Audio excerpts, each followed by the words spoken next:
Thank you everyone for being here and welcome to the, I don't know what number is this, like 3 or 4? Thank you, Gerlo. 3 or 4th probably undergraduate seminar series. And our speaker today is Gerlo. He's, as you can see, there's some shows about to happen here. So I'm not going to spoil anything. I'm just going to let Gerlo do it. Go ahead. I'll just put that back. Okay, hello everyone. Thank you for being here.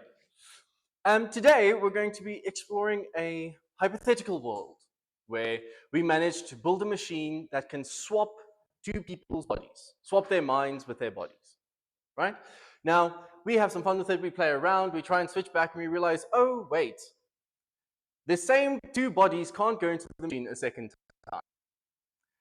Now that's exactly what happened in an episode of Futurama. Right, so in an episode titled The Prisoner of Benda, they had exactly this situation where they built this machine that can switch the minds of two bodies. But they realized that the same two bodies can't go into the machine a second time. Well, now we have a problem. How do we get everyone back to their original bodies? Well, in the famous words of the wonderful professor, we're going to have to use, pause for dramatic effect, math. Now, since this is a math talk, we're going to be looking at some of that math today. But before that, I just want to show you the absolute shenanigans that they came up with. All right. So, first things first, Amy and the professor built the machine. So obviously, the two of them switched bodies.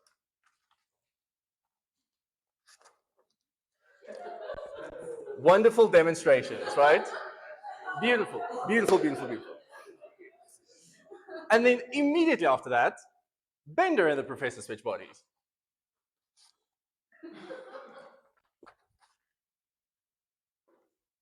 Beautiful, right? And then after that, the professor and Leela switch bodies.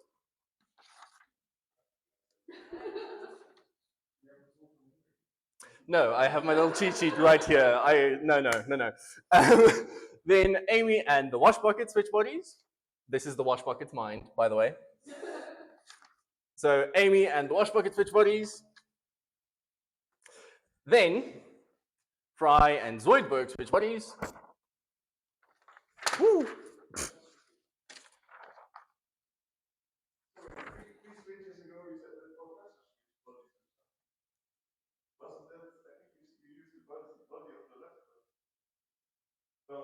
No.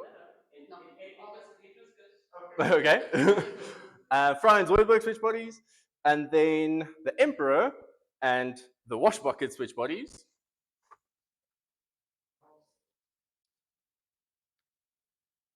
Yes, the wash bucket does exist, and it has a mind. We don't question it. And then lastly, Leela and Hermes switch bodies.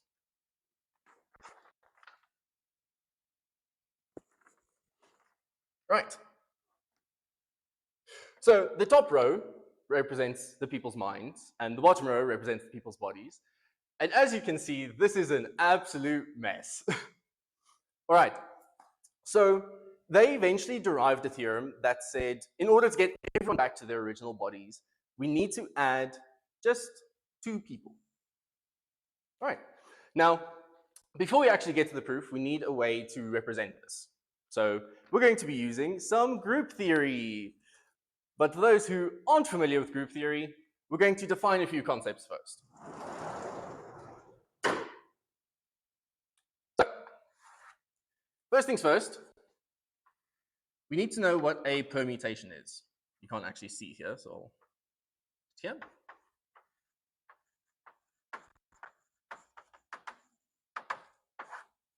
All right. Now, a permutation works on a specific set. And for all of these proofs, we're going to be considering the set given by this, which is just the numbers 1 to n. Right. Now, a permutation on a set just takes the elements of that set and switches them around. Doesn't change the elements, but it just changes their positions. Right? So an example of a permutation is something like this. 1, 2, 3, all the way to n, 1, 2, all the way to n minus 1. right? Now, just to explain this notation a bit, the top row is just the set itself, right? So in this case, the numbers 1 to n. And then the second row represents the mapping of those elements. So in this case, element 1 maps to n, element 2 maps to 1, element 3 maps to 2, and so on and so forth, right? Now, the second row can be any order, can be any jumbled mess. The most important thing is that this function is actually a bijection, which means that we can't have 2 appear twice in the bottom row or something like that. All right. Now, this is an element of what we call the symmetric group over n elements. Now, without going into too much detail of what a group exactly is, all we need to know is that in this case, we consider compositions. That's the operation we consider. So if you ever hear me referring to the product of permutations, we actually mean it's just the composition of these two bijections, these two functions. All right. Now, for our purposes, we're going to consider this top row to be the minds and this bottom row to be the bodies. So we'll keep the top row fixed, and we'll just switch around the bodies as they switch around. All right. Now, an important permutation we need to know is called the identity permutation, and that's indicated by epsilon. Because in the identity permutation,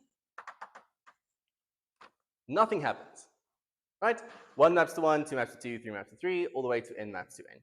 Now, this is the situation we want, because in this case, all of the minds match with all of the bodies. All right. Now, a different way to represent a permutation is in something we call a cycle.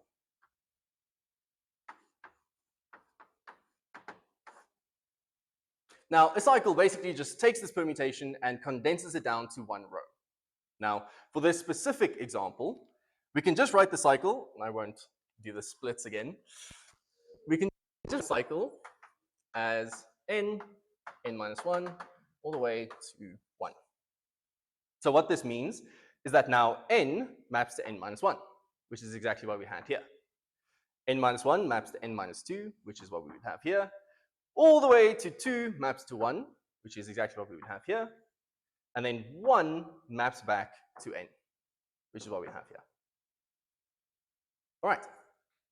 Now, it can't always happen that some permutation is just one cycle, but it is always possible to take a permutation and write it as a product of disjoint cycles. Now, what disjoint means is just that no element in a cycle is repeated in a different cycle. So there's no overlap between two cycles. All right. Now, we usually refer to a cycle by its length. So in this case, since there are n elements in this cycle, we'll simply refer to it as an n cycle. All right. Everyone's still with me? Great. Another thing we need to know is the inverse of cycles. Now, what this inverse means, or how we get the inverse, is we simply take the cycle and we flip it around. So for this same example, the inverse would be given by 1, 2, all the way to n minus 1, n. Right? So simply taking this cycle and flipping it around. Now, the consequence of this is that when we take the product of a cycle and its inverse, we simply find the identity permutation. All right, which is also equal to just taking the product of the inverse and the cycle itself. This will all be more clear later, I promise. All right, and then the last thing we need to know is what we call transpositions.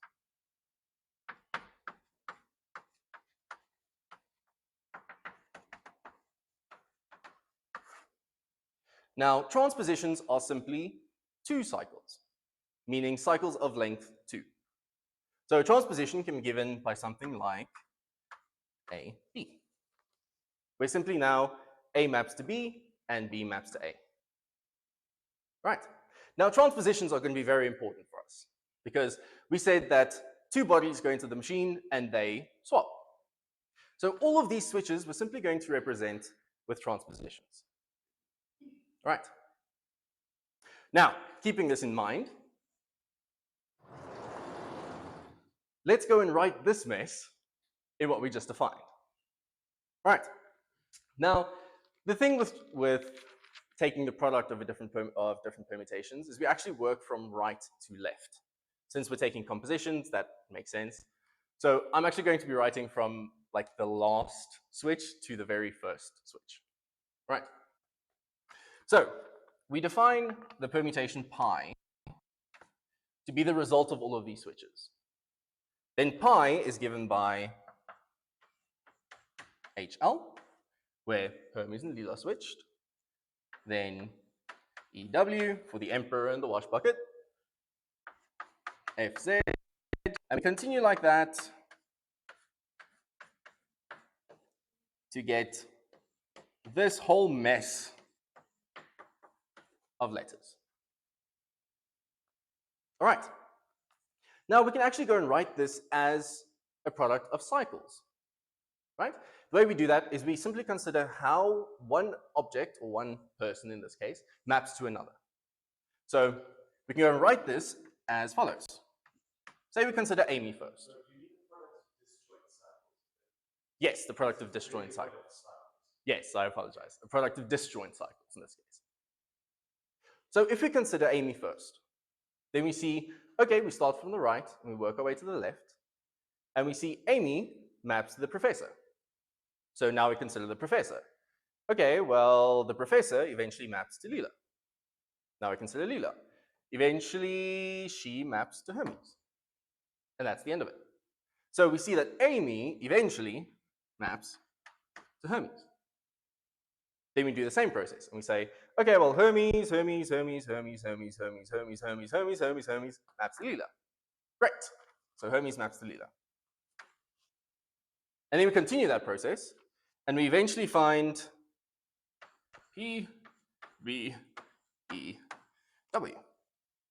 And then when we consider the wash bucket again, we see wash bucket, wash bucket, wash bucket, wash bucket, wash bucket, maps to Amy. And Amy maps to no one. So the wash bucket maps back to Amy, which closes our cycle. Right, but we're not done yet because we haven't used everyone yet. So all we have left is Fry, which we see maps to Zoidberg, and that's it. And then if we do it with Zoidberg again, we see that that just closes our cycle. All right, so taking all of these transpositions, we can write it as the product of these two cycles. All right, and we represent this with pi. Everyone's still with me? Great. Now, keep this in mind, we'll come back to it. But we actually want to go look at the proof of this theorem, right? Because we said that in order to get everyone back to their original bodies, we simply need to add two people. But this is mathematics, nothing is true unless we can prove it. So we're going to start with quickly looking at the proof that they actually gave in the episode itself. All right. So, proof. Now, before we get started with that, we need to establish a couple of conditions, right? Because what we're trying to do is we're trying to take this permutation, whatever it looks like, and we're trying to get it back to the identity permutation, right? Because in the identity permutation, all the original minds are in the original bodies. Everyone with me with that? Right. So basically what we're trying to do is we're trying to find an inverse of this pi. But there are a couple of conditions. So what we're trying to do is we're trying to find a sigma such that when we take the product of sigma and pi, we get epsilon, right? The identity permutation. But a couple of conditions.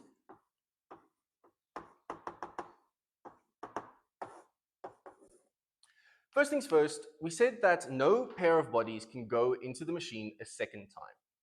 So all of the transpositions in this sigma needs to be distinct, meaning it can't be the same transposition twice or three times or however many times, right? So all transpositions distinct. All right. But we also have a second condition. Because in the creation of this pi, we already used a bunch of transpositions, which means that none of the transpositions in sigma can be the transpositions used in pi, for the same reason being that the same pair of bodies can't go into the machine a second time. So, all transpositions in sigma need to be different from the transpositions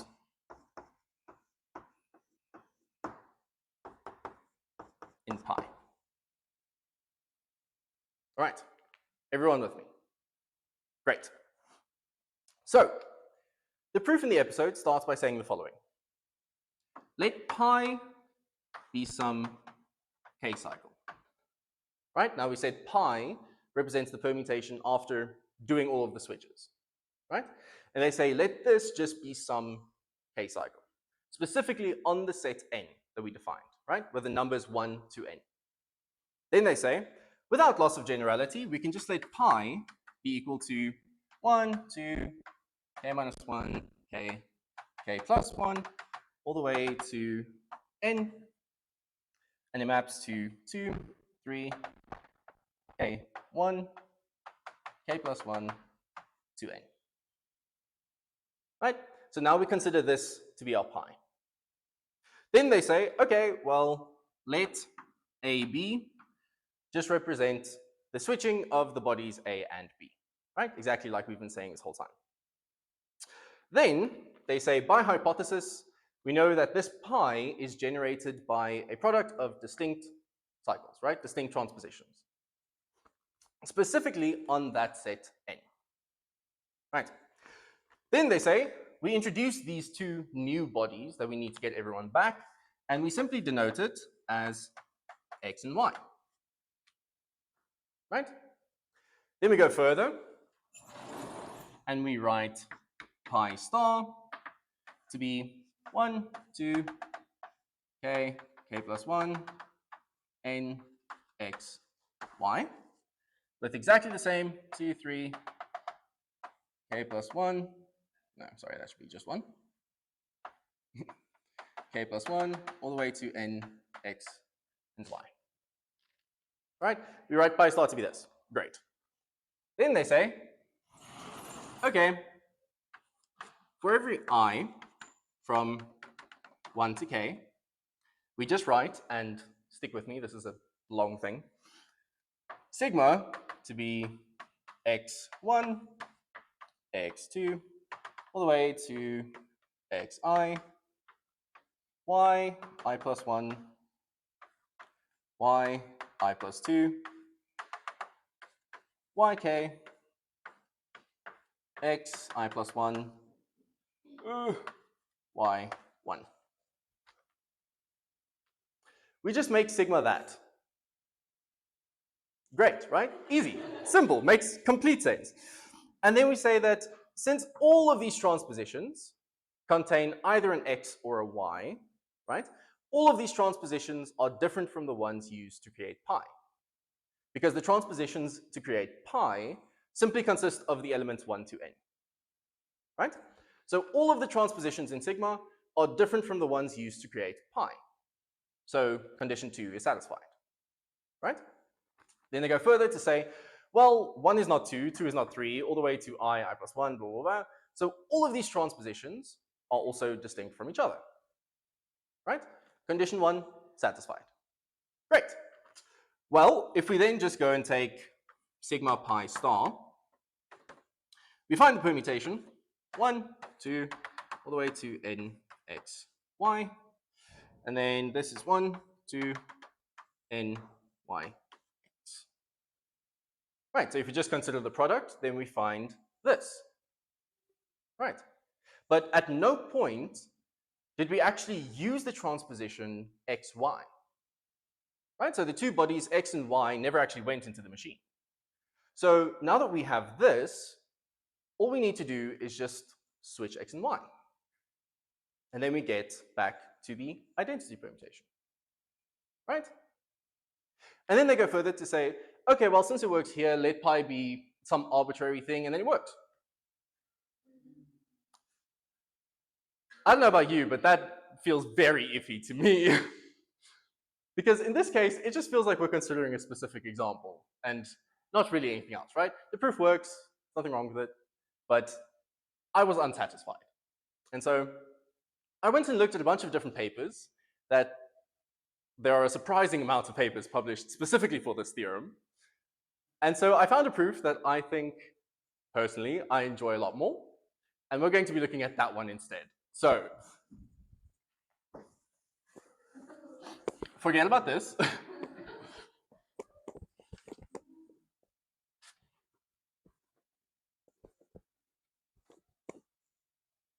Right. So, the proof we're going to be looking at is from a paper titled Keeler's Theorem and Products of Distinct Transpositions. Beautiful title. Right. So,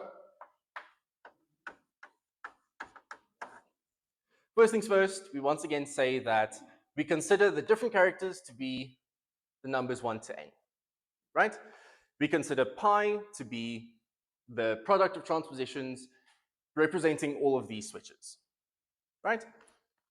And then we eventually say we can assume pi is non-trivial, because if pi is just the identity permutation, there's nothing to be done. Everyone's where they need to be, right? So we assume pi is non-trivial. And then, like we said, we need to prove that there exists a sigma such that these conditions hold.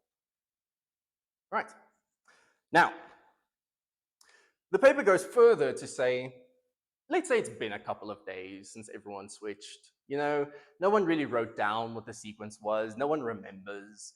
So we're going to try and find a sigma that would work for any pi, right? For any random mixture of switches, we're going to try and find a general sigma that's guaranteed to get everyone back. All right. So we start by defining our two characters to be n plus 1 and n plus 2, right? Where x and y are just some altruistic outsiders, maybe basketball players, you know, who knows, who just have never switched, but have decided that they really want to help out. You know, they want to help get everyone back. Then, remember we said earlier that any permutation can be expressed as a product of disjoint cycles, right?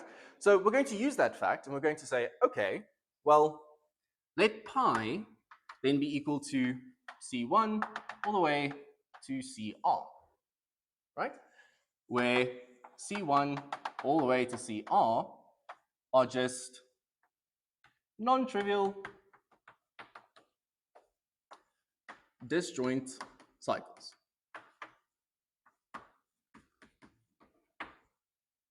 All right. Then we go further to say, okay, well, for every I, we just let ki denote the length of the cycle Ci. All right. Everyone's still with me? Right. Now, this is where the fun begins. For convenience, we'll just write K1 to be simply K, right? So then C1 is just a K cycle, right? Now, we'll let C1 just be equal to A1, A2, all the way to AK. Then we note that every single one of these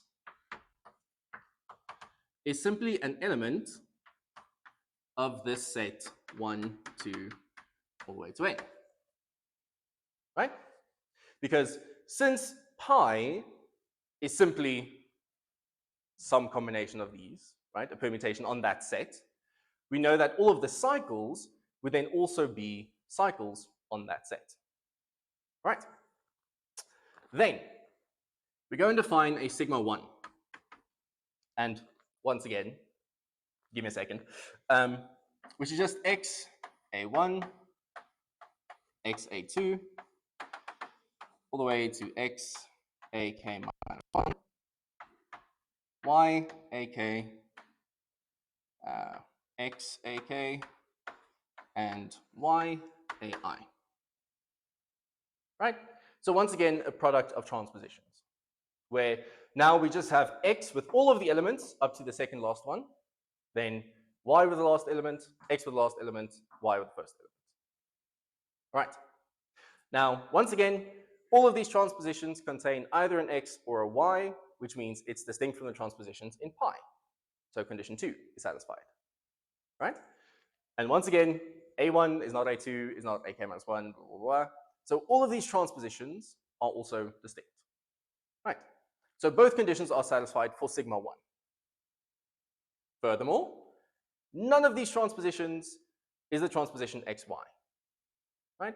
So at no point x and y got into the machine. Right. Now, we can actually go and rewrite this a bit differently. Right? So using the same method we did here, we can see that if we consider x, right? X goes to ak, ak goes to y, there's no other y, so we simply have that x goes to y. And then y goes to a1, all the way to a1 goes to x, so we see y goes to x, that closes the cycle. Right. If we consider ak, ak goes to x goes to ak minus 1, there's no ak minus 1, so ak simply goes to ak minus 1. And this will keep happening until we eventually get to a2 and a1. Right? And then if we consider a1, a1 goes to y goes to ak, there's no ak, so a1 goes back to ak, which closes our cycle. Right. But now something interesting happens. Because if we compare the original cycle C1 with this second cycle, we see that these two are simply inverses. Right. So if we then go and take the product, then we see that sigma 1, C1, is simply equal to this xy, and then the product of the two inverses, right? Which we defined to simply be epsilon. So epsilon. And then the product of the identity permutation with any other permutation is simply the permutation itself. So we just get xy. Right. Now, once again, we never actually switched x and y. Right? At no point x and y actually got into the machine. This is just the result of all of these switches. Right. So it's as if x and y switched, but they never actually did. Everyone with me? Great. Now, we can do this for all of the cycles. So for every CI, we can define some sigma I, such that their product is simply equal to xy. Right? And the way we define these sigma i's is in the same way we define the sigma 1. Simply being x with the first element, x with the second element, all the way to x with the second to last element, etc., etc. Right. So for all of these CIs, we can go and define a sigma I such that this holds. Right. Now, for every one of these sigma i's, the transpositions will all contain either an x or a y. Right? So all of these transpositions are distinct from the transpositions in pi. And since these cycles are disjoint, and therefore there's no overlap between these two cycles, right? All of these sigma i's would also have distinct transpositions in themselves. Everyone agree? Right. Now, after defining all of this, we can go further and define a tau, which is just the product of sigma r all the way to sigma 2 times sigma 1. Right? noting that the order of this is simply the reversed order of the cycles. Because now, when we take the product of this tau with pi, something interesting happens. Because we get tau pi to be sigma r all the way to sigma 2, sigma 1 times C1, C2 all the way to CR. All right. Now, we said that for every I, this holds, right? So this product in the middle is simply x and y. So sigma r all the way to sigma 2, not sigma 1, xy, c2 all the way to cr. Right. But now there's an interesting fact about disjoint cycles, right? Disjoint cycles actually commute, which means we can switch them without changing the result. Now, since all of these simply consist of elements from 1 to n, there's no overlap between this transposition xy and these cycles, right? Because there's no x in those cycles, and the transposition xy doesn't have a number 1 to n, which means that all of these cycles are disjoint. So we can simply go and switch these two, switch those two, and keep going until we find sigma r, sigma 2, c2, cr, xy. Right. But now sigma 2 and c2 are also xy. And then we can just take that to the back again. And we keep doing that for all of these until we eventually get xy to the power of r. Right. Once again noting that at no point did x and y actually get into the machine. All right. Now we use a bit of intuition. We say, okay, well, if we have two objects that we just keep switching, right?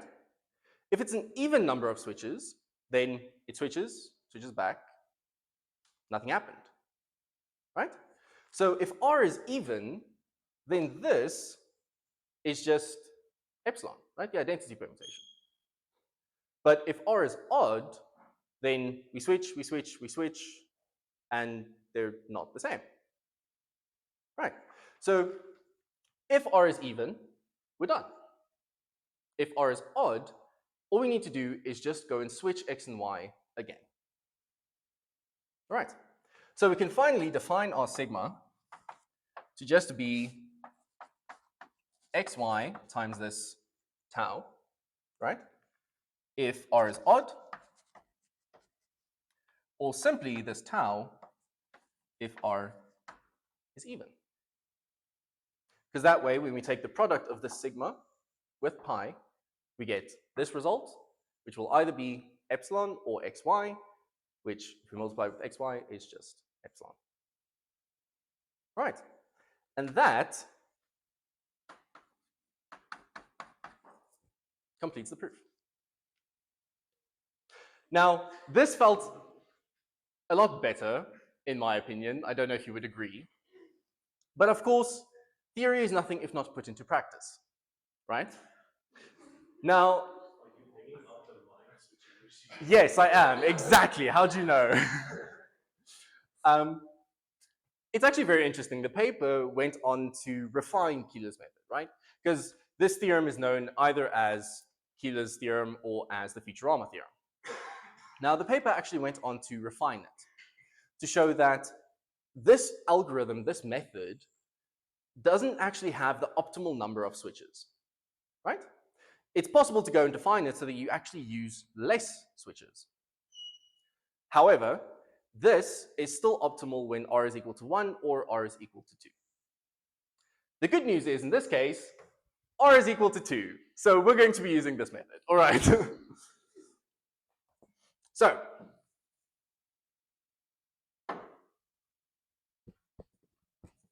first things first, instead of actually using the letters A to Z,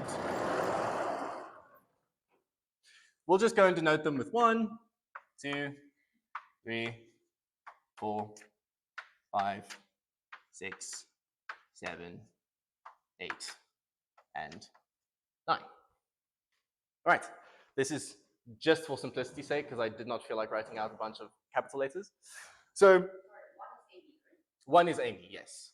So you follow the characters at the top. Yes, sorry. So 1 refers to the minds. The number refers to the minds in this case. So if we then go and replace this,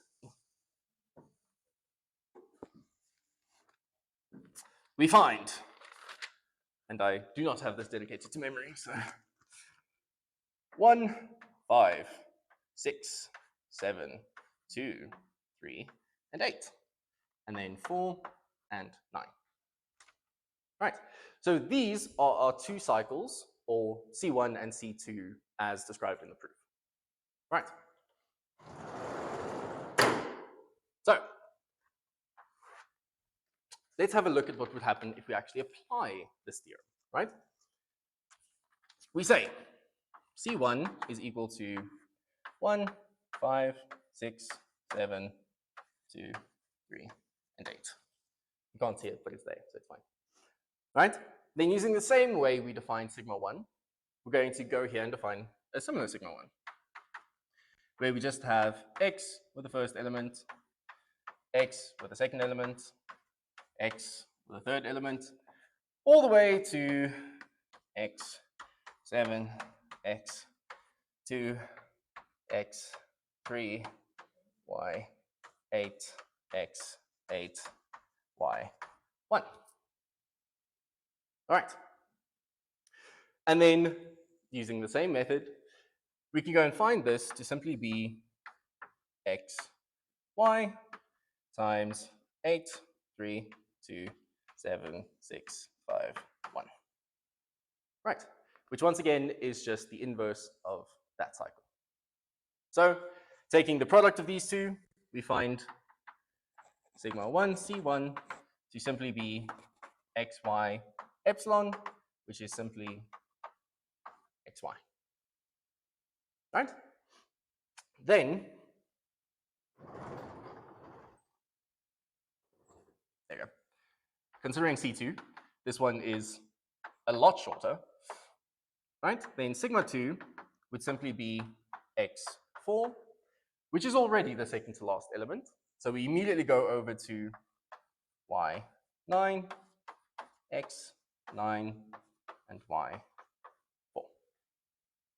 Right. And then same thing happens here. We get xy, 9, 4. Right. Sorry?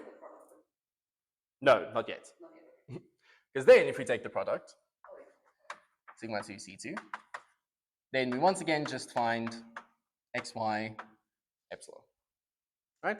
Which once again is just xy. So then we need to go and define our tau. This is a long one. Right, so this is just the product of sigma 2, sigma 1, once again, just in the reverse order of the cycles. And we find this to be x4, y9, x9, y4, x1, x5, and it keeps going.